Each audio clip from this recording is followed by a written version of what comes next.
Well, Alan and Cheryl, the National Transportation Safety Board described a chaotic scene where passengers were scrambling to get out while crews in the cockpit and cabin were not communicating with each other.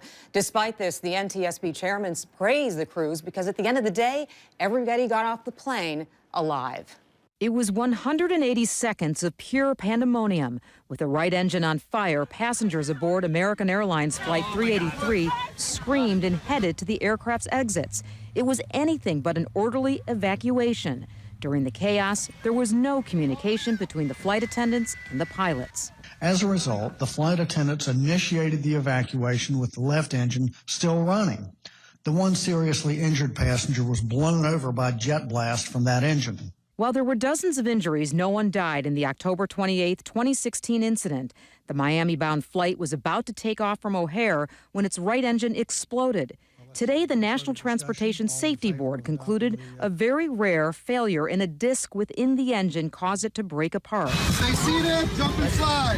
While modernizing inspection procedures were recommended, the NTSB's investigation mainly focused on improving evacuations, something Alexander Weisner would like to see. The lawyer represents close to 50 passengers.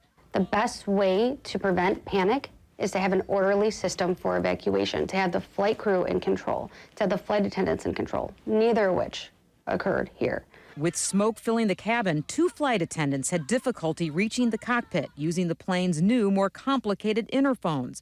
The older version, seen on the left, is much simpler.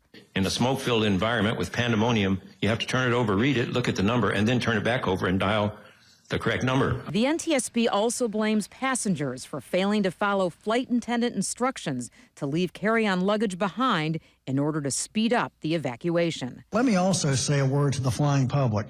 Follow your crew's instructions. The NTSB says one of the flight attendants tried to wrestle a bag away from a passenger, but gave up after she realized it was slowing down the evacuation. The NTSB offered several recommendations for the FAA and American Airlines on improving evacuation procedures. And American Airlines came out and they praised their crews as well. Again, everybody did get off the plane alive, so that's what counts. All these issues with seconds to spare. Exactly.